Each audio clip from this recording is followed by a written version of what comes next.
Rose, a beautiful young woman, has been in a relationship with Peter for 4 years.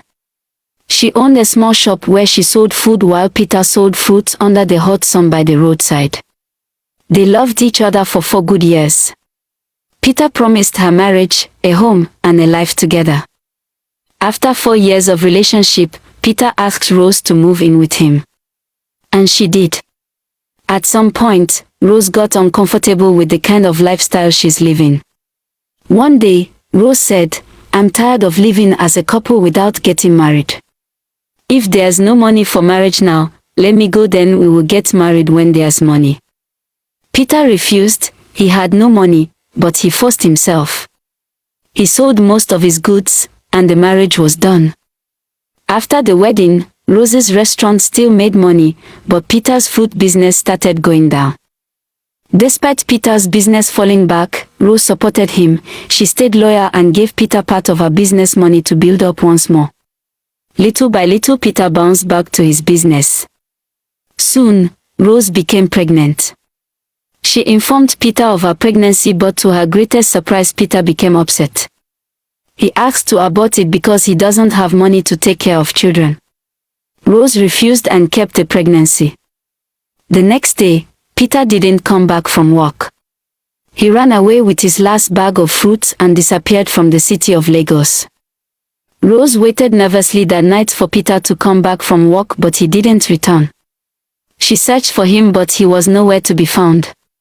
Alone, she carried her pregnancy, working day and night to survive. The work in her shop became too stressful for her. Then, she hired workers, but one day, one of the workers ran away with her money. With the little money she had, she began roasting corn by the roadside. One night, after she closed from work, on her way home, she collapsed. Luckily, a young man named Anthony found her and took her to the hospital.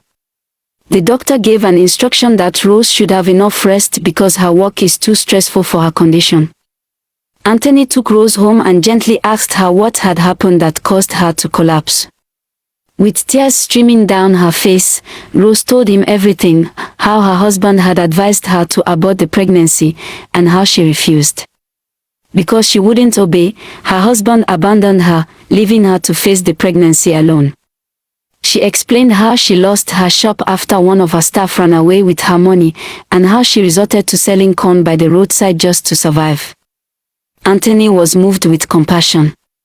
He promised to take care of her needs until she had her baby.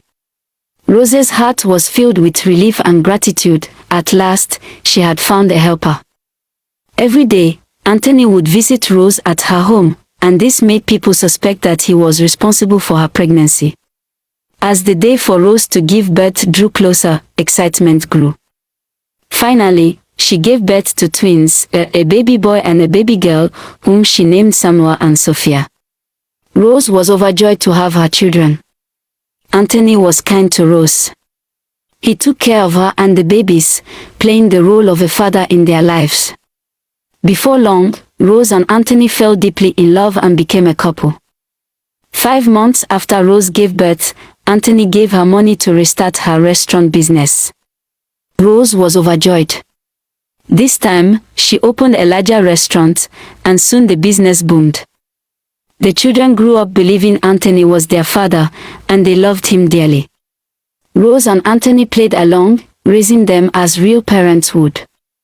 In time, the traditional bride price was returned to Peter's father in the village, as Rose had found a new lover. She never told Peter's parents that she had children for their son. 3 years later, Anthony and Rose got married, with Samuel and Sophia serving as the little groom and little bride. After the wedding, Anthony bought a new house, and they moved in immediately. They became a happy family, living together in peace. Samuel and Sophia grew up without knowing their real father. They attended the same school and remained close until they were 15. One day, on their way back from school, Peter approached them. He did not introduce himself as their father but instead tried to be their friend. He asked them not to tell their parents about him. Samuel and Sophia agreed and kept it a secret. Every day, Peter made sure to see them after school before they went home. Sometimes, He would take them out for lunch or spend time with them on a quiet street. Gradually, they became close friends. But one day, when school closed, Samuel and Sophia did not see Peter waiting for them. They waited, but when he did not show up, they decided to go home. On their way, a car suddenly pulled up, blocking their path. When the door opened, they saw that it was Peter. The children were excited to see Peter that day. He asked them to get into his car to take them shopping, but they refused, saying it was too late to go anywhere. Peter tried to convince them, but they still refused. Then, something happened. Peter attempted to force them into his car. He managed to get Samuel inside, but Sophia escaped and ran all the way home. When Sophia arrived home, she met her mother and stepfather and told them everything, how she and Samuel had secretly been meeting their new friend, and how Peter had just kidnapped Samuel. Rose was shocked to learn that her ex-husband, Peter, the man who had abandoned the family, had now taken Samuel. Panic gripped her. She searched everywhere but couldn't find him. Desperate, Rose went to the village where Peter's parents lived. There, she finally saw Samuel sitting outside the house, looking tired and sad. The moment Samuel saw his mother, he ran into her arms. Rose tried to take him home, but Peter refused. He explained that he hadn't taken Samuel out of revenge, he only did it because he feared Rose would never allow him to see his children. Rose was furious and refused to leave without Samuel.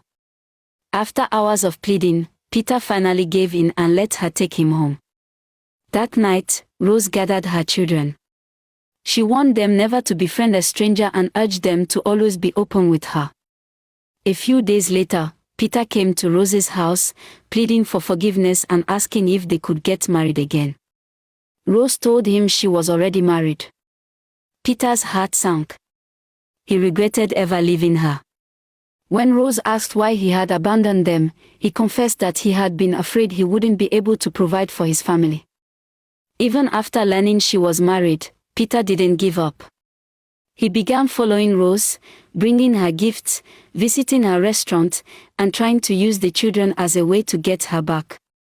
Anthony grew jealous and warned Peter to stay away from his wife, threatening to have him arrested if he tried again. From that day forward, Peter kept his distance. The only connection he maintained was peacefully co-parenting with Rose.